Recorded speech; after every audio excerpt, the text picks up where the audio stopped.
Vous êtes prêts? Fasciné? Good morning, Mordell. Fasciné. J'aime pas l'opéra, le ciné c'est mieux. Fasciné. Hooray! Bienvenue dans ce 5e épisode de Fasciné, un podcast créé par des étudiantes en cinéma. Et donc aujourd'hui autour de la table il y a Lisa. Hello. Ginny. Ni hao.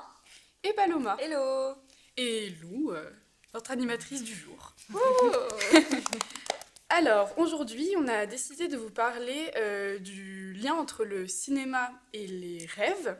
Donc ça peut être des films qui parlent de rêves ou des films qui sont un peu comme des rêves, qui ont une atmosphère un petit peu de rêve.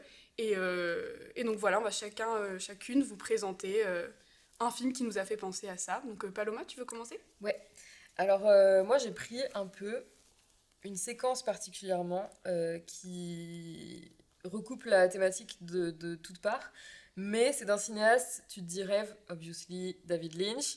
Donc c'est un peu la facilité. Mais j'ai choisi du coup de parler de Mulholland Drive, mais surtout de la séquence du diner dans Mulholland Drive. Du coup, le rêve et la mémoire, c'est présent à en plusieurs dimensions. Déjà pour ceux qui... en vrai, allez voir un résumé de Mulholland Drive sur internet parce que c'est trop dur à pitcher.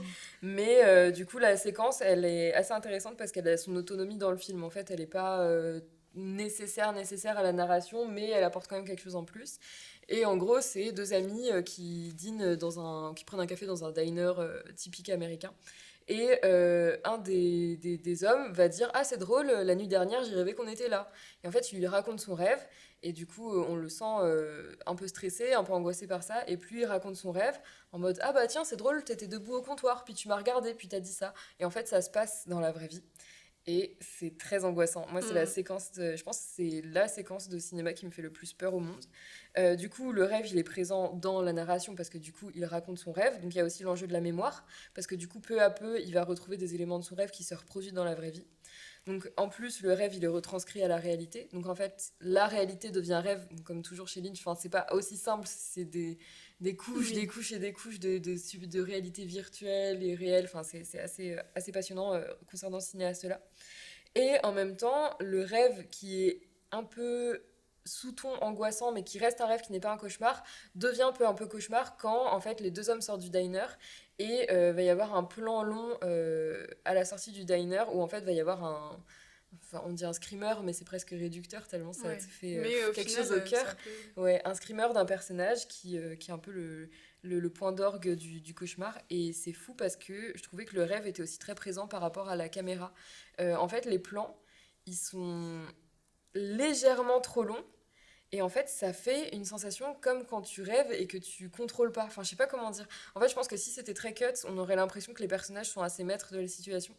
Et là, petit à petit, tu sens que le mec, il est en mode « Ok, mon rêve est en train de se réaliser, je sais que ça va être horrible la fin, c'est horrible. » Enfin, c'est dans un espèce d'enrouage de « On va vers le cauchemar. » Et en fait, comme les plans sont un tout petit peu trop longs, t'as un malaise qui s'instaure terrible. Et en fait, le plan long, quand ils sortent, il me semble que c'est un plan séquence d'une trentaine de secondes, quand ils sortent du diner, bah du coup, c'est hyper pesant et t'as juste envie d'en sortir. Et du coup, je trouve que la séquence, elle retranscrit bien ce truc de t'as envie de te réveiller d'un rêve qui est assez angoissant. Et voilà. Et du coup, je trouvais qu'il y avait le rêve dans la narration, dans le fait de s'en souvenir, dans la réalité qui devient rêve et la réalité qui devient cauchemar et la caméra qui retranscrit bien ça aussi. Mais voilà. Et si vous n'avez pas vu Mulholland Drive, foncez. C'est chouette. Mais c'est compliqué. Mais moi, c'est un film que j'ai vu au cinéma, que j'ai découvert au cinéma. Et en fait, cette séquence-là, j'ai crié. Mais alors que c'est pas un film d'horreur. Mais en gros, il y avait vraiment une tension dans la salle. Et en gros, mais c'est la première fois que ça m'arrive, parce qu'en plus, je vais pas forcément voir des films d'horreur au cinéma. Et genre, j'ai pas hurlé, mais j'ai vraiment eu un sursaut et un cri de surprise / peur. Et vraiment, ouais, cette séquence, elle est hyper...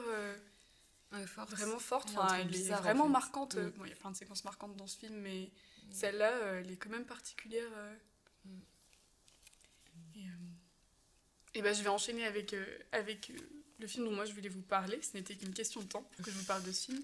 Mais c'est Premier Contact de Denis Villeneuve, qui est sorti en 2016 et qui est un de mes films préférés. Et donc, juste pour pitcher, il y a des mystérieux vaisseaux extraterrestres qui arrivent sur Terre. Et en fait, on ne sait pas ce qu'ils veulent. Il n'y a pas d'interaction avec les extraterrestres. Ils sont juste là. Et on suit le personnage de Louise Banks, qui est une linguiste, et elle est chargée par le gouvernement américain d'apprendre à communiquer avec les extraterrestres. Donc c'est un film de science-fiction, mais pas du tout avec des batailles ou des choses comme ça. Enfin, voilà. Je peux pas trop dévoiler parce que ça serait spoilé, mais en gros, ce pourquoi ça m'a fait penser au rêve, c'est que le film, en fait, tout le long du film, il y a une conception du temps qui est très étrange. Donc, comme dans un rêve, il y a des choses qui paraissent ne pas devoir être là, on sait pas trop si c'est des flashbacks, si c'est des rêves, justement, on comprend pas trop ce que c'est. Parce qu'en fait, le personnage arrête pas de voir des moments, on voit qu'il y a elle, mais elle est comme dans une autre vie, on la voit agir alors qu'elle agit pas du tout comme ça dans le film. Enfin, il y a plein de choses assez mystérieuses par rapport à ça. Et en plus, l'atmosphère même du film, il y a quelque chose de très vaporeux, en fait. Ça rejoint un peu ce que tu disais, Paloma, avec des plans assez longs, une caméra... Enfin, vraiment à la steadicam travelling très smooth, très fluide. Et en plus, ce qui pour moi rajoute d'une atmosphère un peu rêve, c'est qu'en fait les couleurs, elles sont vachement bleues, il y a beaucoup de brume dans le film, et donc forcément ça fait un peu tout ça penser à une atmosphère de rêve. Et donc en plus, moi c'est un film qui m'a genre bouleversée, c'est vraiment un de mes films préférés, je le trouve vraiment magnifique et je pleure beaucoup devant ce film et pour changer et en plus j'y repense souvent à des petits trucs liés à ce film et donc un peu comme un rêve quand on y repense souvent. Donc voilà, vraiment pareil, je vous conseille d'aller le voir.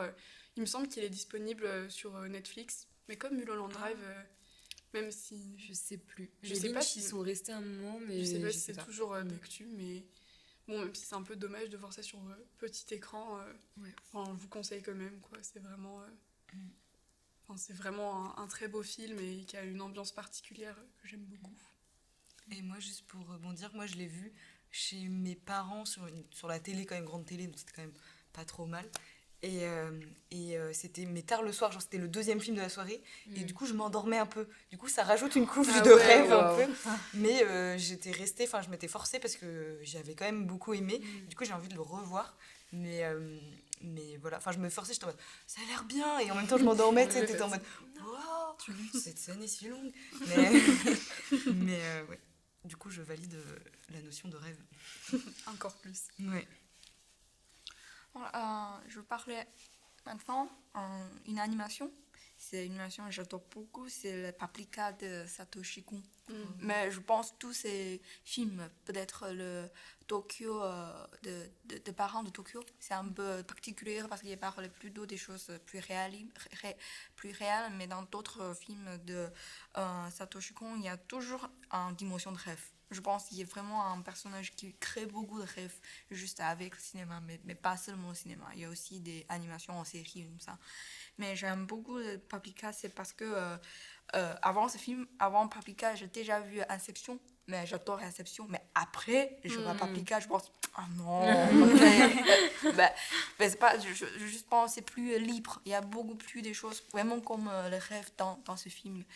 Parce que dans cette animation, il y a une machine qui peut connecter le personnage pour voir leur rêve sur un écran, mais cette machine a déjà une la représentation d'un peu horrible parce que c'est dans une chambre petite et sombre et il y a vraiment en désordre, il y a beaucoup de câbles comme ça, ça veut dire si je vais entrer, je vais tuer par les câbles, c'est un peu comme ça. Mais après, je pensais dans ce film, la narration, il n'y a pas de logique. Pas vraiment, on veut toujours entrer dans une séquence et sauter et on se réveille ou c'était une rêve. Mais après si on parlait de l'image suivante, on changeait le sujet, changeait tout le même. Et après ça, une autre chose, c'est j'aime beaucoup, il y a une scène une parade, mais ça me fait rappeler une autre séquence dans The Ghost in Shell. Le deuxième épisode de Ghost in Shell, il y a aussi une parade. Après, je cherchais tous les dessinateurs et je trouvais qu'il y a des mêmes équipes pour ces deux films. Donc ça fait sens pourquoi ces deux parades sont si similaires. Mais je pense qu'il y a je veux dire, il y a beaucoup de vraiment une imaginaire, je ne veux pas comme dire, c'est vraiment great, mais c'est très impressionnant et il y a toutes les choses sont marchées avec une musique très impressionnante, avec un peu de dimension de religieuse, mais vraiment contemporaine, il y a une ferry, une Amazon de ferry. Et après, c'est des... parce que dans Inception, il y a une scène très connue, c'est l'escalier, c'est le... Comment dire? L'escalier qui va pas. Ouais, Le labyrinthe un peu l'infini, là. Ouais. Il y ouais. a poussé des boutons pour les différents niveaux, il y a différents des rêves. Enfin, un peu le côté poupée russe, un rêve dans un rêve dans un Ouais, rêve. ouais, c'est ça c'est que tu veux dire, Ah, ok. l'étageage des rêves. Je Ouais, sais pas si L'étalage. Non, bah non, justement. L'étagage. Les étages, en fait. Je voulais Ah, L'étage, ok, oui, ok, oui, ok. l'étage. Mais je sais pas si ça se dit. Mais pour différents étages, c'est différents rêves, différentes années, tout ça. Et dans Paprika, je pense, il y a la même conception de ça, mais c'est plus... parce qu'il n'y a pas de logique, donc on ne peut pas sur vraiment d'étage, on peut qualifier comme ça. Parce qu'il n'y a pas de logique, peut-être on entrait dans l'escalier et en sortie, c'est une porte je sais pas, d'une chambre, voilà. Mais aussi, il y a une connexion pour ces deux films, c'est toutes les constructions S'emboîtent. s'emboîtent. C'est comme quand je me réveille et le rêve se trompe comme ça. J'aime beaucoup cette direction. Et à la fin, le dernier point, j'aime beaucoup, c'est même s'il n'y a pas de logique, les personnages sont vraiment libres dans toutes les choses. Il y a vraiment une dimension, un sentiment vrai, comment dire, touchant pour tous les personnages. Parce qu'il y a un personnage qui, au tout début, c'est comme un personnage pas très important, mais un personnage en marche. On comparait les autres Paprika, mais c'est une homme un peu plus gros, en grande taille, comme ça. Mais à la fin, on peut trouver, parce que ce genre type de personne dans la société japonaise est un peu mal vu. Parce qu'il représente quelqu'un qui est toujours enfermé dans leur chambre, regarder l'animé, manger des nouilles instances, comme ça. Mais pas une regard assez positif. Mais quand il y a vraiment un sentiment, c'est oui, pour tout le monde, on a étroit pour avoir une relation, une amoureuse comme ça. Mais je dis, oh, c'est trop touchant parce que maintenant, il n'y a pas de prince. Comme dans le cinéma hollywoodien, pour tout le monde, on a des chances d'avoir un bon... Oh, ça touchant. Mais tu parles du lien avec Inception, il me semble quand même que il y a un peu un bail de Nolan, il a un peu tout pompé sur... Enfin, je sais pas au niveau des dates et tout, mais il me semble qu'on en avait parlé en cinéma d'animation dans un cours, et que le prof Jean-Baptiste Massuet, il avait fait un petit truc sur ça, en mode, voilà, on sait pas, mais il y a clairement grosse inspiration de la part de Nolan. Je pense que quand on regardait Inception, on est vraiment choqué par... Non, choqué, il y a encore une construction, une logique. Comme dire, les dates, on va entrer dans la première, la deuxième, et il y a une chose, mais à la fin, ils mettent peut-être, on est en rêve ou en réel, on ne sait pas. Mais je pense que dans Paprika, c'est vraiment, il n'y a pas de limite entre les deux choses. Tout se mélange et toutes les choses sont plus libres. Ça pousse beaucoup plus loin, le concept. C'est cool, c'est intéressant. On peut voir quand même, moi, je regarde moi qui est en train de mourir. Il y a beaucoup de sens comme ça, mais c'est pas possible. Mais on ne peut pas dire c'est pas possible, c'est pas réel. C'est impressionnant. Ouais, ça donne envie. Et Lisa, tu veux nous parler de... Je peux continuer. Du coup, moi, j'ai choisi de parler rapidement, parce que j'ai pas énormément de choses à dire, juste que j'aime beaucoup ce film, de La Cité des enfants perdus de Marc Caro et Jean-Pierre Jeunet, du coup, qui est sorti en 95. Et du coup, c'est marrant parce que j'ai d'abord pensé, rien que pour l'ambiance, en fait, dans des visuels, ça rejoint un petit peu Justine avec le côté brumeux, le côté sombre et tout ça. Et après, je me suis rappelée, je me suis dit, mais en fait, il y a tout un enjeu autour des rêves, en fait, dans ce film, j'avais oublié. Donc, c'est un sort de génie scientifique qui vit sur une plateforme isolée dans la mer, une plateforme pétrolière. Et en fait, il est frustré parce qu'il n'arrive pas à rêver. Et du coup, il kidnappe des enfants qui branchent à une machine, à son cerveau, pour essayer de revivre des rêves. Et en fait, il expérimente que des cauchemars et tout ça. Et c'est vraiment son objectif, d'essayer d'avoir des rêves, mais il n'y arrive plus. Et du coup, il y a tout un propos autour du rêve. Et voilà. Et puis, il y a l'héroïne, Miette, qui est une petite fille hyper dynamique, chef de bande des enfants de la rue dans la ville qui est à côté de cette plateforme, qui est pas très loin, quoi. Et puis j'ai oublié comment il s'appelle le héros, qui est un peu l'homme fort du cirque et qui est un peu mutique, et qui va vivre une aventure, voilà, avec cette petite fille et tout ça. Ils vont essayer de sauver son petit frère, il me semble, et tout, qui se fait kidnapper justement par le monsieur qui veut rêver. Et donc ils essayent de le récupérer et tout ça. Et j'adore le personnage de Miette, elle est hyper dynamique, genre elle sait ce qu'elle veut, elle fait bon bah on va le sauver et tout ça, et l'autre il la suit en mode ok. Ah oui non, c'est le petit frère du bonhomme. Et elle l'aide et tout, elle dit écoute on va le sauver ton gars et tout, elle est en mode ok on y go et tout. C'est parti. J'ai peur de dire des bêtises, mais il me semble que c'est ça. Et du coup, bah, le rêve, c'est à fond là-dessus. Et je trouve qu'il y a toute une dualité autour... il y a un propos aussi autour de l'enfance. En fait, il veut un peu retrouver sa part d'enfance et tout ça. En fait, je pense qu'il est frustré de vieillir et tout ça, de plus s'émerveiller. Et du coup, bah, à côté de ça, le personnage de Miette, elle est totalement là-dedans. Elle a une robe rouge, en plus, qui tranche avec tous les décors dans lesquels qu'elle va traverser, qui sont beaucoup plus sombres. La ville, elle est hyper humide, métallique, un peu crasseuse, et voilà, elle pétille. Et voilà, il y a ce truc-là. Et les personnages, justement, adultes, c'est un peu des grands enfants à côté, quoi. C'est un peu il y a toute l'armée aussi des cyclopes qui sont dégueux. En plus, je pense à toi, Paloma, avec le truc de l'œil. Ils ont un espèce d'appareil branché sur leur œil. C'est pour ça qu'on les appelle des cyclopes, d'ailleurs. Je crois qu'il y a une scène où ils se font hacher et tout. C'est tip top pour toi. Yes. Ouais. C'est vraiment un univers un peu de conte aussi, avec des personnages hyper caractérisés. Bah, déjà, si je vous dis cyclope, l'homme fort, il y a vraiment un côté voilà, que j'aime bien. C'est l'univers de Jean-Pierre Jeunet et de Marc Caro, quoi. Et pareil pour l'étalonnage, quand je parlais des couleurs, c'est hyper caractéristique de leur filmographie. Et voilà, bah, le rêve, ça m'a fait penser à ça. Et c'est un film en prise de vue réelle ? Oui, c'est en prise de vue réelle. Et d'ailleurs, je suis en train de réfléchir, il y a moyen qu'il y ait des moments animés, mais là, ça me dit rien. Mais cette information ne va vraiment pas être très pertinente. En gros, ça m'a fait penser à un autre film en animation, mais j'ai pas le nom, ni rien. Okay. Donc, voilà. Ah, dommage. Mais c'est des enfants dans une espèce de fête foraine, ou ça vous dit rien ? Je réfléchis. Non. Ok. Ça m'a fait penser à ça, mais bref. Bah, moi, c'est voilà, pour dire sur Jean-Pierre Jeunet, c'est un de mes films préférés. J'adore Délicatessen aussi. Et préféré de Jean-Pierre Jeunet, pas de la vie, mais en vrai, si, c'est quand même dans un top, j'aime beaucoup. Mais voilà, et je l'avais découvert à Angers, comme d'habitude. Vraiment tous les films. Tout vient d'Angers. Au Gaumont. Donc, Délicatessen, juste la photo, c'est un cochon, du coup, je suis en mode, non, je vais pas voir ce film. Mais je comprends. Moi, justement, ça m'avait attiré en mode, oula, ça fait peur. Et en fait, non, c'est pas le truc, justement, mais il y a des côtés un peu... Voilà. Il me semble juste qu'en parlant vite, t'as confondu Premier Contact et Signe. Oui.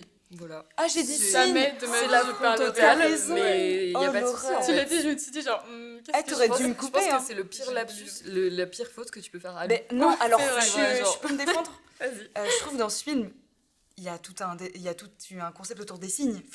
Moi, je trouve que ça ne spoil pas tant que ça, mais bien sûr, en fait, pour moi... Je trouvais que tu allais dire, c'est grave, ça ressemble grave à Signe. Non, mais je pas Villeneuve et Shyamalan, le cercle, la narration circulaire et tout. J'ai pas vu Signe de Shyamalan, donc je peux pas... c'est vraiment pas... C'est pas la peine. Mais non, mais moi, parce que je l'associe à ce souvenir, c'est vraiment un truc avec de la brume et des signes, je trouve. Et du coup, vraiment, je l'appelle dans ma tête, c'est Signe. Je vois ce que tu veux dire. Mais oui, tu veux dire. Louise. I am Louise. What is that? Is that a new symbol? I can't tell. Dr. Banks? Hey, what are you doing? Yeah, fine. They need to see me. Et donc on continue en vous parlant du Ciné-Tambour. Pour rappel, le Ciné-Tambour, c'est le ciné-club de la fac de Rennes 2, qui est... donc les séances sont programmées par les étudiants de L3. Et c'est 2 films tous les mercredis, un à 18h et un à 20h30. Et donc là, la séance qu'on a eue mercredi, c'était une séance autour de l'animation. Et donc on a eu un film d'animation en première partie, c'est La Montagne Magique, d'Anka Damian, je sais pas, bref, et de 2015. Et la deuxième séance, c'était plein de courts-métrages. Donc on a eu plein de nationalités, plein d'époques, plein de techniques.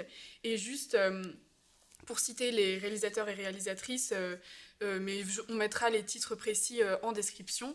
Donc il y avait un film des frères Kay, un film d'Alberto Vasquez, un film d'Alexeyev et Parker, un film de Laguioni, un film de Bruno Collet, un film de Lynch, un film de Paul Grimaud et enfin un film de Frédéric Bach.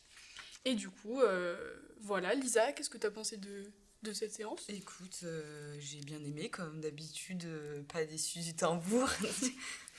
Voilà, j'ai surtout la séance des courts-métrages. J'adore les courts-métrages, j'adore l'animation, donc forcément, ça allait me plaire. Et voilà, non, c'est vraiment... c'est vrai qu'il y avait une ambiance par rapport... Enfin, dans les courts-métrages, un ton un peu... Enfin, comme Margot, dans sa présentation, avait dit, en mode, il y en a qui sont un peu plombants, un peu tristes et tout, qui était un peu, voilà, surprenant. Mais en fait... c'était quand même hyper intéressant. Et surtout qu'on finissait par Crack, qui est vraiment un court-métrage vraiment chouette, qui communique... Enfin, t'as envie de danser après, qui est hyper chouette et tout ça. Et voilà. Et juste pour parler de ma petite aventure, le film de Paul Grimaud aussi, donc c'était Le Marchand de Notes, aussi, m'a beaucoup plu de voir d'autres travaux de Paul Grimaud, c'est toujours chouette. Et vraiment, il y a un moment, il y a un personnage d'une espèce d'autruche, d'ailleurs, qui fait des bruits de poule. et vraiment, direct que je l'ai vu, je t'ai dit, ça me fait penser à un épisode de Donald. Et du coup, j'ai fait mes recherches, ça s'appelle L'autruche de Donald, l'épisode. Et du coup, quand tu les compares, vraiment, ils ont la même tête. Sauf que, en fait, Donald, elle est sortie avant. Du coup, je me suis dit, mais attends, ça serait Paul Grimaud qui a repris le design de l'autruche de Disney. Je ne sais pas. Ou alors, c'est un hasard. Ouais, une grosse coïncidence. En vrai, c'est possible parce qu'ils ont tous les deux... il y a un style cartoonesque déjà qui était... même si, voilà, c'est pas la même chose. Mais il y a quand même ce mystère de l'autruche. Pour moi, j'ai vraiment comparé les deux. J'ai fait, c'est pas possible, c'est quand même un hasard fou. Et surtout qu'il y a une dynamique dans les deux films où c'est une autruche gloutonne. Dans Le Marchand de Notes, elle mange les notes. Et dans le truc de Donald, en fait, elle mange tout, ce qu'elle trouve. Et du coup, je me dis, c'est qui a influencé qui C'est le mystère hyper étrange. Et sinon, voilà, pour finir, j'ai aussi beaucoup aimé... tiens, d'ailleurs, je me rappelle plus, celui qui parle de l'oubli mémorable, voilà. De Bruno Collet. De Bruno Collet, avec un style d'animation hyper original, avec les coups de peinture, en fait, qui est à la fois un parti pris, je pense, esthétique, mais aussi qui a énormément de sens, en fait, qui fait toute la narration du film sur la métaphore de l'oubli et tout ça. Donc voilà, j'ai beaucoup aimé. Je suis d'accord avec toi. Moi, j'ai bien aimé la soirée dans l'ensemble. Le film d'Ancadamian, je suis Ancadamian. Ouais, je sais pas. J'ai peur de faire de mauvaises prononciations. Mais non, j'ai bien aimé le film. Après, pour le coup, comme le thème de la soirée, c'était l'animation dans tous ses états, donc essayer de montrer beaucoup de pratiques différentes d'animation. Et en fait, ça marchait très bien sur les courts-métrages parce que du coup, il y avait un espèce de panel, mais chaque court-métrage se concentrait sur une pratique. Il y en avait qui en mêlaient, mais c'était globalement sur une pratique. Alors que le long-métrage, du coup, dans Cadamian, La Montagne Magique, c'était 1h30 de vraiment beaucoup, beaucoup de pratiques. Et je trouvais que du coup, la narration était un peu tributaire de, pas la saturation, mais le fait qu'il y ait beaucoup d'animation. Et en fait, comme le propos est très lourd, à savoir retracer la vie d'un homme qui a vécu beaucoup de guerres, de conflits, tout ça, je trouvais ça pas maladroit, mais du coup, je trouvais que ça effaçait plus ou moins la narration. Enfin, moi, je sais que je me concentrais plus sur ce que je voyais que sur ce que j'entendais, parce que du coup le récit est en voix off. Voilà, mais sinon les courts-métrages, j'ai adoré, mémorable aussi vraiment, qui recoupe avec notre première thématique, sur l'oubli, sur la maladie d'Alzheimer, enfin je sais plus si c'est Alzheimer, mais c'est neurodégénératif. Enfin, c'est jamais prononcé, mais on supposerait forcément. Et c'est très bien fait, ça va très bien avec les couches de peinture, comme tu disais Lisa, qui s'effacent petit à petit. Et sinon, l'alphabet de Lynch, moi que j'adore, que j'ai déjà vu beaucoup de fois. Mais du coup, sur le rêve, la mémoire, pareil. C'est assez génial de le voir au cinéma parce que du coup, l'alphabet, il dure 4 minutes. Donc c'est très intense et c'est vraiment genre, je sais pas, un peu comme une piqûre, enfin je sais pas comment dire, genre, ça c'est hyper concentré et t'en sors, t'es pas indemne quoi, t'es là. Oui, c'est vrai que la piqûre, c'est une belle métaphore, je trouve, Genre, du oui. court-métrage. Tu souffres un Ça peu, marche tu bien. subis un peu le court-métrage, mais tu kiffes en même temps, mais tu subis un peu le truc, Oui, je je trouve. suis d'accord. Mais du coup, tous les courts-métrages allaient très très bien ensemble et finir par crack, merci Margot, Oui. la prod, Oh là la là. prog, vraiment génial. C'était un petit bijou tout doux, très, très good mood, très coloré. Parfait, 10 sur 10. Bah, je rejoins à 100% ce que tu dis. C'est vrai que le premier film, j'ai un peu moins accroché, comme tu dis, parce que en fait, les changements de technique d'animation tout le temps, ça m'a un peu perdue au final. J'arrivais pas trop à me concentrer. Et comme tu dis, la narration, au final, ça me sortait vachement du film, en fait. Mais bon, du coup, voilà. Mais clairement, la deuxième séance, bah, mon préf, c'est clairement c'est Crack. J'ai trouvé tellement mignon. Genre, j'adorais l'animation un peu... vraiment des dessins, limite, on dirait du pastel. Enfin, vraiment, genre... j'ai trop aimé et c'est vraiment hyper chou. Et il est disponible sur YouTube. J'ai vu. Ah, Oui, J'ai été regarder. Ouais. Après, il n'est pas en très bonne Non. qualité, ça c'est sûr. Mais je pense qu'il n'y aura pas beaucoup d'autres occasions de le voir sinon. Donc, On pourra bon, le mettre. on pourra dans peut-être la le mettre en description. description, même si c'est pas la meilleure qualité, mais c'est toujours une manière de le voir. Exact. Et donc les prochaines séances, donc le 16 mars, c'est une séance autour du thème de la rumeur. Donc à 18h, c'est Le Corbeau d'Henri-Georges Clouzot. Et à 20h30, c'est I Am Not a Witch de Rugano Nyoni. Et le 23 mars, ça sera une séance autour du monde celte, ça s'appelle Panique celtique. Et à 18h, c'est Lancelot du lac de Bresson. Et à 20h30, les Monty Python, Sacré Graal.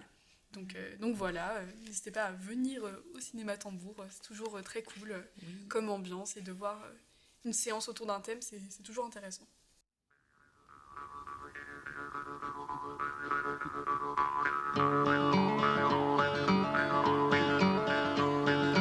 Terre de fenouillant, un petit bois. Les écureuils qui font la loi. En passant dans les épinettes, Marie-Galimette a vendu sa roulette. En passant tout le long du bois. Et aujourd'hui, on a décidé de se poser une question, et la question c'est pourquoi la représentation au cinéma c'est important, pourquoi c'est important pour nous en tout cas. Pour rapidement définir ce qu'on entend par représentation, c'est en fait la présence de personnages divers, variés. Ça peut être la question des genres, de la sexualité, de la couleur de peau, des origines, etc. Et donc pourquoi est-ce que pour nous c'est important que le cinéma représente en fait tout le monde. Et on va tous un peu essayer de vous donner des exemples voilà, marquants. Et puis bah voilà. Ginny, tu veux démarrer ? Ah oui. La représentation, je choisis, c'est pour les femmes parce que avant, quand je regardais certains films, je sais pas s'il y a toujours quelques séquences ou quelques images, ça me fait gêne quand je regardais, mais à ce moment-là, je n'ai pas conscience pourquoi. Mais après, quand je vraiment étudié le cinéma et après, je connaître peut-être il y a quelques placements de caméra, c'est un peu bizarre, où il y a parce qu'il y a une contre-plongée comme ça, c'est pas très bien. Après, j'ai vu un documentaire, il s'appelle Brainwash, Sex, Camera and Power. C'est un film qui vraiment, comment dire, vraiment déchiffré. Des chiffres, les raisons pourquoi je me sens pas très bien. Il y a vraiment dire parce que il y a vraiment un regard c'est contrôle par les femmes, il y a par les hommes, supposer une monde d'imagination sur les femmes. Mais après donc je choisis un film, je ne vois pas très récent, c'est l'événement. Événement, ce film. Okay. Ouais. Je trouve ce film, c'est parce que je trouve dans ce film. d'Audrey Diwan. Oui, très bien, c'est adaptation d'un roman. Voilà. Non, mais c'est pour ce film, je vois premièrement une regard de femme. Ça veut dire, je prends un exemple, il y a une séquence de salle de bain commune. Il y a beaucoup de femmes, on prend la douche ensemble. C'est pas donc il n'y a pas un espace, comment dire, personnel. C'est vraiment ça.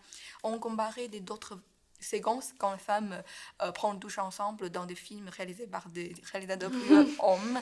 Il y a toujours des caméras comme les travelling comme ça et lentement et avec la musique classique.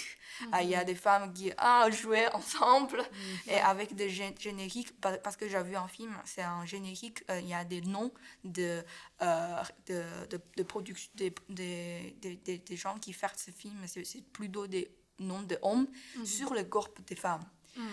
Aussi avec peut-être le contre-plongée sur le corps des femmes, c'est vraiment une chose, je pense, d'imagination sur le femme. Mais dans l'événement, dans la séquence de salle de bain, où vraiment je pense des caméras, des plans normaux, parce que on est toujours, on porte pas de vêtements parce que c'est une salle de bain et on parle normalement comme si on est déjà vêtu. Mais parce que c'est dans cette scène, il y a quelques conflits entre des personnages, donc vraiment il y a cet esprit un peu se battre, mais je vois pas de traces comme la scène que j'ai déjà décrite, d'imagination par les hommes. Mais c'est juste un exemple pour dire, je pense, dans ce film, il y a des regards des femmes dans ce film. Et la deuxième chose, c'est comment ce film utilisait des scènes un peu de torture, un peu sur le corps de femmes. On comparait à un autre film aussi très connu derrière, c'est Titanic. Quand je regarde ce film, c'est catastrophe, c'est un film très impressionnant. Pour moi, c'est, comme on peut dire, tellement révolutionnaire. C'est comment. Mais il y a, pour ces deux films, il y a toujours parlé des tortures sur les corps des femmes. Mais je pense avec des sens carrément différents. Pour Titanic, c'est plutôt, je sais pas, une épique pour des femmes dans une autre dimension. C'est pas vraiment dans notre société. Mais pour l'événement, c'est vraiment des choses de notre expérience de la vie et notre sensation et comment on choisit notre destination, notre chemin, notre vie, comme ça. Et aussi un autre film, c'est 4 mois, 3 semaines et 2 jours. Il a parlé de la même thématique, c'est l'avortement, parce qu'ils sont tous interdits en différentes périodes pour différents pays. Mais je pense pour 4 mois, 3 semaines, 2 jours, très long. C'est plutôt des critiques sociales sur l'environnement en général, mais plutôt l'événement c'est plus concentré sur la représentation des femmes, des expériences des femmes. Mais j'aime beaucoup une chose que je découvre dans ce film, c'est plutôt des désirs est plus fort que la honte. Et l'indifférence sociale est plus effrayante que la douleur dans notre corps. Mais ça me fait beaucoup de réflexions quand je regarde ce film. Ouais, c'est super intéressant. Enfin, le truc que tu as dit des noms des hommes sur les corps des femmes. Enfin, c'est vrai que... c'est intéressant. Lisa, tu voulais nous parler de... Oui, carrément. De quoi ? Alors moi, je voulais parler de 2 réalisations à destination d'un jeune public, en fait. C'est pour... qui vise assez les enfants, mais qui a quand même, bien sûr, un intérêt... qu'on peut totalement regarder, nous aussi. Et du coup, le premier, c'est Shizo. C'est une série australo-canadienne sortie entre 2012 et 2013. Et en fait, je suis tombée dessus par hasard parce que ma petite sœur regardait Gulli, il y a quelques années, et je passais dans le salon. Et en fait, ça m'a interpellée, ce dessin animé. Je suis restée, je me suis dit, mais c'est incroyable. C'est une super bonne... Et je me suis dit tout de suite, représentation. Donc, je m'explique. En fait, le héros, il s'appelle Guy. C'est ça que je disais. Il s'appelle Guy. Et sa tante s'appelle Agnès. Donc voilà, petit clin d'œil à Paloma, parce que... Guy Gilles, Agnès Varda, un peu les prénoms préf de Paloma. Mais voilà. En fait, il va hériter de sa tante Agnès un anneau magique qui donne des super pouvoirs. Et en fait, sa tante Agnès, c'est une super héroïne. Et l'héroïne s'appelle Shizo. Et donc, c'est son identité en tant que super héroïne, elle est Shizo et tout ça. Et en fait, lui, il va hériter de ça, sauf qu'en fait, la super héroïne, c'est une super héroïne féminine. Donc, en fait, n'importe qui peut la porter, mais la super-héroïne doit être féminine. Et du coup, lui, c'est un garçon, mais quand il est un super-héros, c'est une super-héroïne. Et du coup, c'est un peu ce truc de performer un genre, entre guillemets, parce qu'en fait, tous les gadgets de cette super-héroïne, c'est un rouge à lèvres laser, en fait, c'est que des accessoires très girly. Et c'est très mood Totally Spice, parce que vraiment, tous les accessoires, c'est un peu les mêmes, et tout son outfit est rose, elle a une grande voiture rose. Il y a aussi une voix, il y a une intelligence artificielle qui l'aide. Et tu sais, c'est un gros rouge à lèvres qui parle en mode Shizo, nanana. Voilà. Donc c'est Donc à la fois, bon, il pourrait y avoir cette critique de c'est un peu tout ce cliché le plus féminin que tu peux imaginer, c'est tout ce qui est très girly, le rose, le maquillage, voilà, c'est tout ça ce qui fait l'identité de cette super-héroïne. Mais du coup, c'est un garçon qui la joue, qui est Shizo. Et en fait... Et je trouvais ça assez étonnant parce que du coup, il y a des scènes, du coup, à chaque fois l'épisode, c'est lui dans sa vie, et après, il y a un super vilain en ville, et hop, il se transforme en Shizo, il va battre le super vilain, et du coup, il y a des scènes où il est en mec, il est avec son pote et tout, et là, il fait Shizo, et hop, et après, dans ta tête, t'es en mode, c'est une meuf pendant tout ce temps, et après, ça redevient un mec. Et ce truc de, le genre, c'est fluctuant, et en même temps, mon interprétation, c'est que lui, il s'identifie comme masculin, mais c'est qu'il devient Shizo. En fait, c'est un peu deux personnages, en fait. Et je trouvais ça hyper bien comme représentation pour des enfants, de bien comprendre en mode, c'est comme ça que ça fonctionne. Et le truc, en plus, qui est assez marrant, c'est qu'il a une sœur jumelle. Et d'ailleurs, moi, après, j'étais en mode, mais du coup, pourquoi ils n'ont pas passé directement à la sœur jumelle et joué un autre deal et je sais pourquoi, parce que j'ai vu un épisode spécial où c'est sa sœur jumelle qui prend. Et en fait, elle gère pas autant. En fait, ils ont juste fait aux compétences. En fait, elle gère en tant que technicienne. En fait, elle est derrière l'ordinateur et elle lui dit Shizo, faut que tu ailles dans telle rue, faut que tu fasses ça, ta. Et je trouve ça très stylé parce que c'est vraiment un rôle traditionnellement masculin. Et lui, bon, super-héros, c'est quand même un truc de mec, mais super-héroïne. Et c'est lui qui fait la super-héroïne. Et il y a un épisode où elle essaye d'être Shizo et en fait, elle n'y arrive pas. Voilà, et en fait, ils ont chacun leur place, en fait. Et ça fonctionne comme ça. Et du coup, j'ai trouvé ça super bien, quoi. J'étais en mode super surprise que ça passe à la télé. Et puis en plus, l'animation est un peu... Bon, j'aime pas trop l'animation, c'est pas trop mon style. Enfin, c'est assez cartoonesque, ils ont des yeux... Enfin, ils sont un peu moches, entre guillemets, mais du coup, attachants. C'est en 2D, un peu avec les contours noirs épais. Voilà, un peu basique et tout ça. Mais le propos est super intéressant, quoi. Mais c'est cool, en fait, qu'ils aient pas forcé le truc en mode, ok, bon, c'était Shizo quand c'était Agnès... Mais maintenant, vu que c'est Guy qui l'a, ça va être un mec. C'est cool qu'il s'est dit, non, le super-héros, c'est une femme, c'est une super-héroïne. Donc, qu'importe qui a la bague, ça reste une super-héroïne, quoi. Exactement. Et dans l'épisode, il y a des épisodes où on revoit aussi les anciennes Shizo. Il y a vraiment c'est un truc de famille et tout ça. Genre, ils se dépassent et tout ça. Enfin, voilà, j'aime bien m'intéresser à des dessins animés comme ça. Et je voulais juste parler rapidement aussi d'un long métrage, cette fois, des studios Blue Sky. C'est Fernand, qui est sorti en 2017 et que j'ai vu sur Disney+, par une soirée où j'avais envie d'être good mood et tout ça. Et donc, c'est de Carlos Saldana. Et en fait, ce qui m'a fascinée dans ce petit film, donc voilà, c'est des animaux...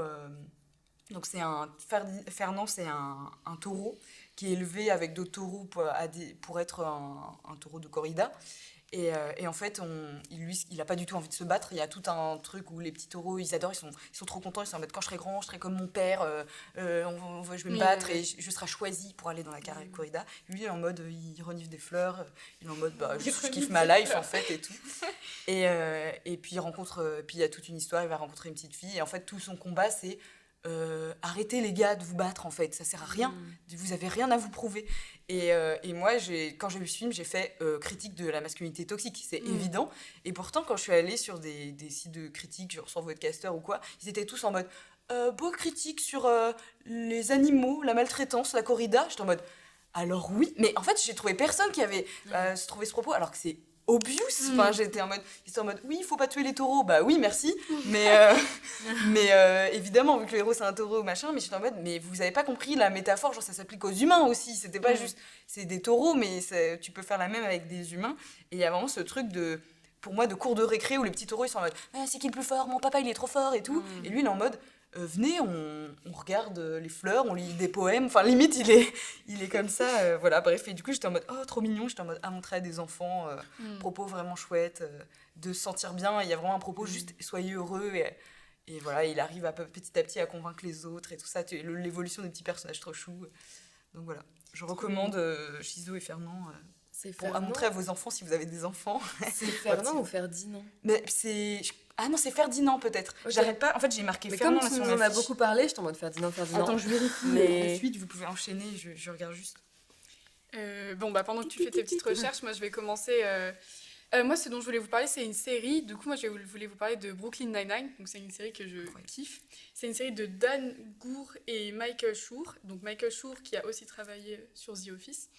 Et c'est une série qui a démarré en 2013. Et je crois que la dernière saison est sortie cette année ou l'année dernière. Mais j'ai pas vu encore la dernière saison parce qu'elle n'est pas encore sur Netflix.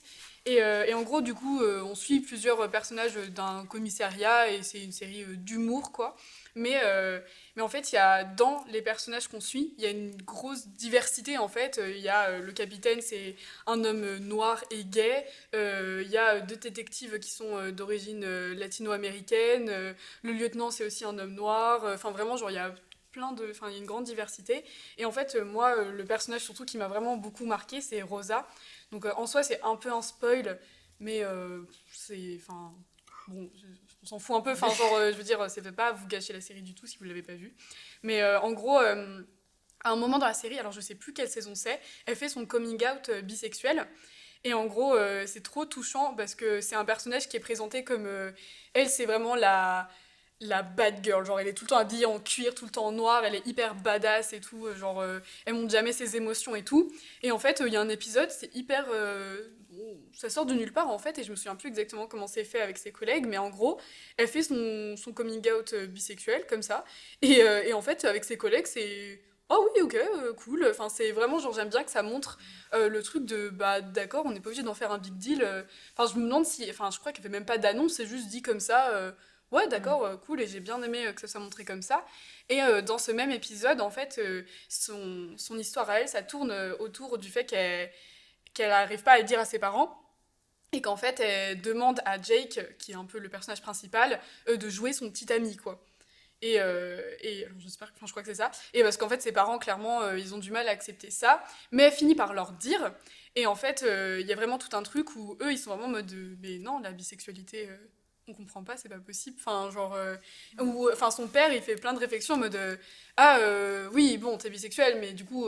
bon, ça va, tu vas quand même finir avec un homme, etc. Enfin, il y a tout un propos, pardon, là-dessus. Et qui est vraiment bien amené. En fait, j'ai bien aimé que ce soit... c'est vraiment hyper bien amené. Et il y a toujours le côté humour de la série.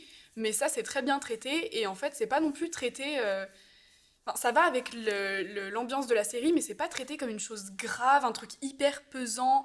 Bah, ça touche le personnage parce qu'elle voit que ses parents l'acceptent pas, mais on comprend que bien, ses parents vont évoluer aussi, ils en discutent, etc. Et je trouve que ça montre vraiment un truc positif et que c'était vraiment très bien traité. Et en plus, ce personnage il est trop stylé, donc moi, quand j'ai vu en plus qu'elle était bisexuelle, j'étais en mode ok, c'est bon, c'est parti, c'est mon personnage préf, je l'aime trop et tout. Et franchement... Franchement, c'est très bien amené. Et en plus, bah, il y a plein de gens qui disent dans les séries télé, il y a un peu ce truc de... Les gens, ils forcent la représentation, c'est un argument marketing et tout. J'ai vu plusieurs personnes qui disent ça, mais en fait, on s'en fout. Enfin, genre, je sais pas, mais le plus important, c'est qu'il y a de la représentation. Et bah oui, spoiler alerte, le cinéma et la télé, c'est une industrie, mais enfin, genre...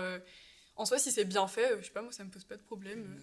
On s'en fout que ça soit. Peut-être que les. Enfin, en plus, là, pour le coup, pour cette série, je pense pas que les scénaristes se soient dit ah ouais, ok, gros argument marketing. Enfin, vu le ton de la série, c'était plus. Ça semblait logique. Enfin, bref, je vous conseille cette série si vous l'avez pas vue. Et Rosa, je la kiffe trop. Trop chouette. Et juste, j'ai regardé, du coup, c'est Ferdinand. C'est bien Ferdinand, voilà. Ok. Quand vous me voyez, vous vous dites « Oh, il est gros ». Vous vous dites « Oh, il fait peur ». Vous vous dites « Lui, je le vois pas dans un magasin de porcelaine ». Et donc on va terminer cet épisode en vous partageant un peu nos crushs, les trucs qu'on a bien aimés récemment, voilà. Et du coup, bah, est-ce que Lisa, tu veux commencer ? Oui, pas de souci. Du coup, moi, mon crush du moment, c'est une série qui est sortie sur Arte, qui s'appelle 24 heures dans la vie d'une femme. Et donc, en fait, c'est une série de 24 courts-métrages, du coup, qui sont indépendants. En soi, on peut les regarder dans l'ordre qu'on souhaite. On peut même en regarder certains. Moi, je les ai pas encore tous vus. Et donc, c'est coordonné par Valérie Urea et Nathalie Mardurand. Et en fait, c'est 24 faits réels. C'est que des histoires vraies. Et donc, jouées à chaque fois par 24 actrices différentes. Donc, voilà, moi j'adore voir. On voit plein d'actrices du coup françaises, allemandes. Je sais pas si c'est. Je sais qu'il y a des courts-métrages qui sont anglophones, donc, mais comme je connais pas toutes les actrices, je sais pas s'il y a d'autres nationalités, mais voilà. Et du coup, le propos du problème du sexisme et de la misogynie, qu'est-ce que ça fait de vivre juste dans une société patriarcale et donc des mésaventures. Et encore, le mot est très faible pour certains, parce que du coup, ce qui est chouette, c'est qu'il n'y a pas de hiérarchisation des vécus. Enfin, il y a vraiment, t'en as un sur forcément le harcèlement dans les transports, t'en as un, ça va être par vraiment un viol, ou certains, ça va être juste des réflexions, un premier job, ou des choses comme ça. Et voilà, et chacun a une narration un peu. Alors il y a quand même ce fil rouge de la voix off, où à chaque fois c'est un monologue en fait de la femme qui raconte, mais dans les images, les réalisations sont différentes. Je crois que j'ai pas revérifié, mais je crois que ça va être une personne différente à chaque fois qui réalise. Et voilà, donc sur le lot, il y en a forcément une qui va plus vous plaire ou vous parler, je pense. Puis ça permet de découvrir plein d'actrices aussi. Je trouve ça cool. Et voilà, je recommande, c'est disponible sur Arte. Je crois qu'il y a Garance Marillier qui participe. Oui, je l'ai pas encore vu celui avec Garance Marillier, mais j'adore. Elle y est dedans. Palou, tu veux... Ouais. Alors, moi, mon crush du moment, c'est un court-métrage qui s'appelle Supernova, de Juliette Saint-Sardos. Juliette Saint-Sardos, on va partir sur ça. Non, c'est une jeune cinéaste qui réalise son premier court-métrage, si je ne me trompe pas, ou en tout cas dans ses premiers courts-métrages. Ça dure 16 minutes, c'est sorti en 2021, et en fait, c'est une amie qui me l'a envoyé. Regarde ça, ça va trop te plaire et tout. Et c'est vrai que ça coche un peu tous les critères. En fait, ça parle... Enfin, il n'y a pas vraiment de narration, c'est juste une jeune femme qui est vraiment toute en beauté, elle est vraiment super jolie et tout, et elle va juste déambuler dans Marseille l'été, et du coup, on voit vraiment le Vieux-Port, le Mucem, les calanques, enfin j'adore. C'est l'été, il fait beau et en fait c'est très solaire, donc c'est solaire par le décor, par les paysages, tout ça, par la lumière, mais aussi le personnage en fait elle rayonne. Enfin on dirait pas une femme, on dirait une surfemme, je sais pas trop comment dire, on dirait un peu une espèce de créature comme ça. Oh pardon, c'est mon carnet qui est tombé. Et ouais, elle rayonne et tout le monde se retourne sur son passage, et en fait on a l'impression qu'elle attend quelque chose. Et elle rencontre un garçon, sauf qu'au final, ça finit de manière assez excellente. Et elle rencontre un garçon avec qui elle flirte, mais au final, elle le laisse. C'est très très beau et c'est super poétique. Et je trouvais ça assez ancré dans son temps. Et en même temps, j'avais peur du coup que ça soit la jolie jeune femme qui déambule dans Marseille et tout le monde se retourne sur son passage. J'avais très peur que ça soit vachement axé sur les hommes qui la regardent en mode... waouh, harcèlement de rue, aïe aïe aïe. Sauf qu'en fait, pas du tout. En fait, les hommes, ils sont clairement inférieurs à elle. Enfin, elle en a rien à faire. Elle passe, elle est là, elle est trop belle, elle tcha tcha tcha. Elle prend son petit verre en terrasse, elle est solo. Genre, t'as tous les mecs qui la regardent derrière, mais c'est pas des regards un peu insistants ou quoi. C'est juste, ils la regardent avec des étoiles dans les yeux, mais comme toi, tu la regardes en fait. C'est là, genre, elle est trop belle, elle sait ce qu'elle fait. Et non, trop classe. Et ça m'a beaucoup donné envie de faire des choses seule l'été. Genre, elle va à la plage toute seule, elle boit un verre toute seule, elle va faire un tour en moto toute seule, elle marche toute seule. Et vraiment, ça donne trop envie. Et voilà. Et l'actrice est magnifique. Et du coup, Supernova. Il me semble qu'il est encore dispo sur Arte. Si c'est le cas, il y aura le lien en description. Mais j'ai un gros doute. Mais voilà. Très, très chouette court-métrage. Ah, ça donne envie. Je connaissais pas, mais trop bien. C'est trop bien. Ginny, tu veux... Ouais, je vais parler aussi d'une série. On a parlé beaucoup de séries aujourd'hui. C'est une série britannique qui s'appelle This Is Going to Hurt. Elle sort vraiment récemment. Le même réalisateur, c'est le réalisateur de The End of Fucking World. J'aime aussi cette série. Voilà. Non, mais je regarde cette série. C'est une série qui parlait des médecins régistes dans la discipline césarienne. Césarienne, c'est plutôt pour des femmes comment dire, césarienne. Pregnant. Oui, c'est ça, une césarienne. Une césarienne, ok. Ouais, césarienne. Ouais. C'est aussi une raison pourquoi j'ai choisi de regarder ces films. J'ai envie de voir plus d'informations comment on fait naître les bébés. Voilà. Okay. Il y a des objets, des bébés, des modèles de bébés, c'est vraiment vivant, c'est l'impression de vraiment choses comme ça. Et il y a filmé des choses vraiment en détail, comment on est la première c'est ouvrir le ventre à la deuxième, et comment on prend le bébé out. Oh my god! Et parfois, il n'y a pas vraiment dans une pièce de... Hôpital? Oui, c'est dans une pièce d'hôpital, c'est plutôt dans une pièce de... C'est pas une pièce... D'opération? Professionnelle pour faire des opérations, mais c'est plutôt vraiment juste dans une pièce de... Un bloc opératoire. Oui, c'est comme ça, mais il n'y a pas d'espace, donc on va faire le bébé ici. Dans une chambre. Donc, peut-être 5 minutes, 10 minutes, le bébé out. Mais j'aime beaucoup ce film, c'est parce qu'il y a parlé beaucoup de choses, par exemple, les relations médicales et les patientes, et, y compris des choses de famille, de côté de LGBT, aussi de racisme, de discrimination, racisme. Il y a parlé beaucoup de choses comme ça, et aussi parce que c'est un hôpital, comment dire, normal, c'est pas un hôpital privé. Donc, les sources des équipements médicaux, c'est pas très beaucoup. Donc, il y a donc les médecins, chaque médecin peut-être doit s'occuper 10 ou 20 femmes et leur bébé en même jour. Donc, c'est vraiment très, très, très, très poussé. Donc, il y a toujours work, travail. Et quand il sort du hôpital, il a juste envie de dormir. Donc il y a cause des problèmes avec leurs copains, avec leur famille. Voilà. Et j'aime beaucoup, il y a une façon de filmer, c'est toujours le cadreur va briser le quatrième mur, il va dire directement vers la caméra pour dire leur voix intérieure. Mais peut-être il a fait une chose petite, et c'est that's not prévu. Comme dire, I don't think so. Et il y a toujours beaucoup de caméras tournées pour faire visible leur émotion comme ça.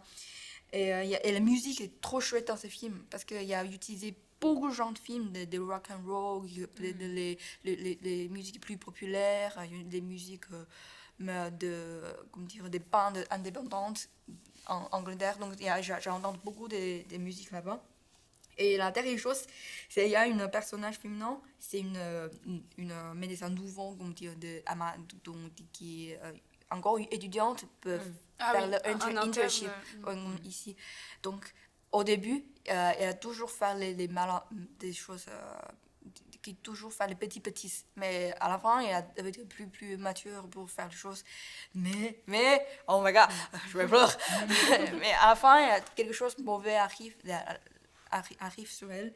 Et donc, j'ai envie pas de spoiler les choses, mais juste quand j'ai remarqué une chose, c'est quand les mal choses arrivent avant ces journées, c'est peut-être une journée normale, bien que c'est une journée plus mieux que les journées pires. Donc on peut voir on peut voir les petits espoirs ici, mais ça ne sauve pas le personnage. Mais donc c'est donc on dit, même si on est peut-être il y a encore des choses des choses très bien, il y a des personnes gentilles, mais le grand événement, c'est donner beaucoup de pression sur le personnage, donc ça va changer la destinée du personnage. Mais ça me fait beaucoup de réflexion. Pourquoi? Parce que c'est vraiment, c'est pas prévu. Comment? Non. Et là, il reste qu'un épisode. Et je me disais, non, j'ai cliqué. Je me disais, non, c'est ça. Je pleure. Et la scène d'ouverture de 16e épisode, c'est une femme qui pleure, donc je pleure avec elle.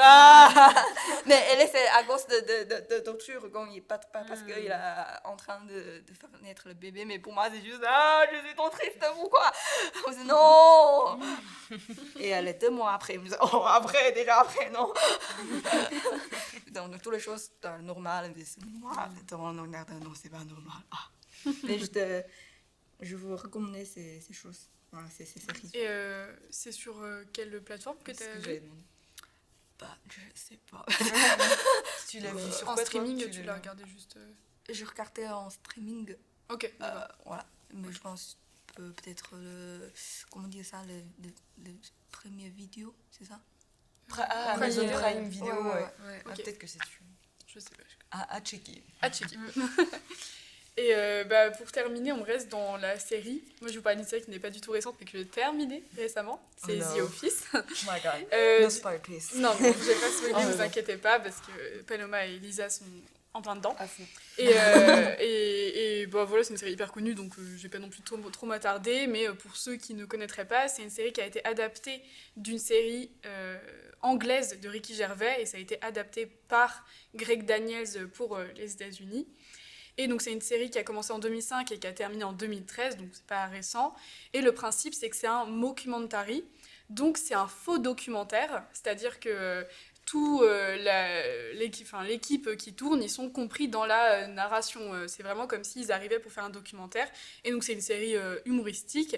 Et le principe, c'est que c'est un documentaire sur les employés d'une entreprise, Dunder Mifflin, de papier, hyper basique. Tout le monde est très... Enfin, il n'y a rien d'exceptionnel. Les personnages, ils sont très spéciaux, mais je veux dire...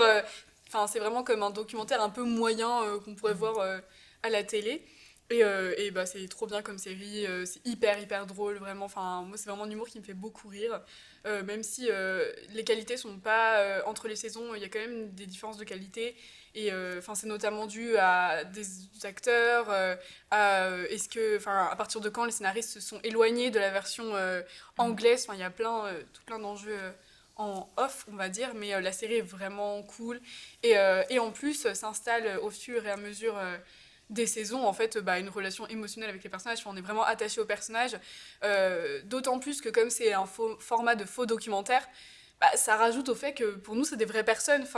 Sachant que quand on en apprend un petit peu plus sur les coulisses de la série, j'ai appris plein de trucs parce que comme j'ai terminé, je suis à fond en train de regarder un peu les... c'est un peu ce qui me réconforte d'avoir terminé parce que je suis trop triste d'avoir terminé. Est-ce qu'il y a des making-of où ça existe ou... En fait, je regarde surtout j'écoute beaucoup de trucs sur la série. Mais oui, il y a plein de making-of en fait. Donc de gens plein qui de trucs vont parler et qui ont trouvé des anecdotes. Et donc notamment, il y a des acteurs qui sont pas des acteurs en fait.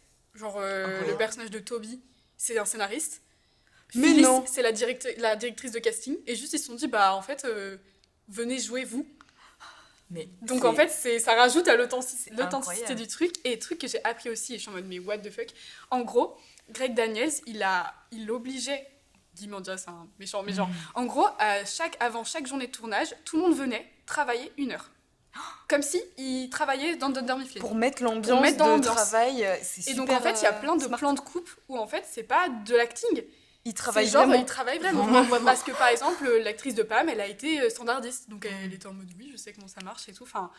Donc le mec, le génie quoi. En fait, pour mettre de l'ambiance, il disait à tout le monde, vous venez 1 heure plus tôt dans votre personnage et vous travaillez pendant 1 heure. Et après, on filme. J'ai trop de questions. Qui appelait Pam? Qui appelait en mode... Est-ce que je peux avoir Michael Scott? Je pense peut-être que c'était pas vraiment, mais enfin, je sais pas comment ça se passait, tu vois. Ils écrivaient leur mail, mais en tout cas, ils travaillaient vraiment. Okay. Enfin, j'imagine qu'ils travaillaient pas. Il y avait pas Dunder Mifflin, donc ils travaillaient pas pour cette entreprise, mais pendant 1 heure, ils devaient travailler, quoi. Meilleur deal, t'accueilles un tournage. Tous les jours, t'as les acteurs qui bossent pour toi. 1 heure de taf. Mais enfin bref, voilà, j'apprends plein de petits trucs sur les coulisses, donc j'adore. Et puis cette série est vraiment cool, elle est sur Netflix. Regardez-la, même si, voilà, comme j'ai dit, il y a une petite baisse de qualité, mais en fait, moi, ça m'a à peine dérangée parce que je suis tellement attachée au personnage que... Sur la fin. Enfin, en tout cas, c'est quelque chose qui se dit beaucoup. Il y a plein de gens qui ont été un petit peu déçus à partir d'un moment. Mais en fait, moi, j'étais tellement attachée au personnage que j'en avais rien à foutre. Et puis, pour moi, c'était quand même toujours drôle et tout. Le personnage de Dwight, trop drôle. Ouais. Moi, j'aime beaucoup le personnage de Ryan, qui est un gros connard, mais qui est... c'est un humour que j'adore. Oui. Du coup, bref, je vous conseille... Vous avez un personnage préféré ou pas? C'est dur. Moi, ça fluctue en fonction de la saison. Allez, un personnage préféré chacune et je peux pas. Tu veux dire qui nous fait le plus rire ou qu'on aime? En ce moment, c'est Andy. C'est incroyable. Hein. Alors qu'avant, je l'aimais pas du tout. Andy. Et c'est parce que là, je suis dans la petite love story, donc. Andy. J'avoue. Du coup. C'est juste qu'il me touche, c'est celui qui me touche en ce moment, mais je pourrais pas dire, avant c'était Dwight, avant c'était Pam et Jim, ça arrête pas de changer quoi. Mais en ce moment c'est celui qui me touche le plus, je suis trop obvious, Pam et Jim, évidemment, c'est les plus pipous, les petits chouchous là, trop mignons.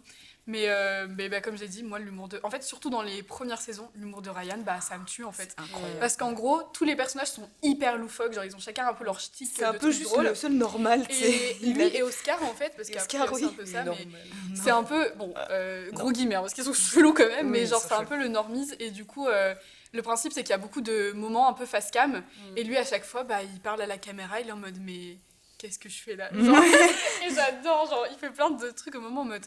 Mais pourquoi je suis là? Genre, il est trop blasé et vraiment, c'est un humour qui me fait Oui, c'est le normal dans le sens, je veux dire, où il a dans le rôle en fait, de l'entreprise, parce qu'il est en mode, moi je mets une école de commerce, ça se passe comme ça, et il voit que ça se passe pas du tout comme ça. Il est en mode, quoi. Et puis, c'est comme c'est la série, on démarre au moment où il arrive, en fait, il découvre tout ça, et du coup, il a un peu le même regard que nous, spectateurs, de mais what the fuck, enfin, qu'est-ce que c'est que cette entreprise? Qu'est-ce que c'est que ce boss, Michael? Et toi, Palo? Dwight. C'était Dwight, Schrute, vraiment l'amour de ma vie. Je veux rencontrer cet homme. J'aimerais tellement qu'il existe dans la vraie vie et que ce soit vraiment ton collègue, mais aucune journée ne se ressemble. Mais voilà, il est tellement chelou, vraiment genre. Ah ouais, incroyable. Mais surtout qu'on apprend vraiment à le connaître, je trouve. Ouais. T'as une vision au début de lui et tout ça. Lui, c'est vraiment... c'est le fermier. Il est très premier degré. Ouais. Vraiment, genre, on lui dit un truc, il est en mode, mais non. Il est extra. Mais, ouais, The Office, trop bien. Très bien. Très bien.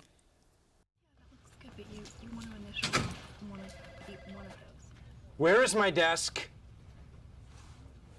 That is weird. This is not funny. This is totally unprofessional. Okay, well, you're the one who lost the desk. I didn't lose my desk. Okay, calm down. Where was the last place you saw it? Okay, who moved my desk? I think you should retrace your steps. Okay, I am going to tell Michael, and this entire office will be punished. Et donc voilà, on va terminer l'épisode. Merci de nous avoir écoutés et à bientôt. Merci.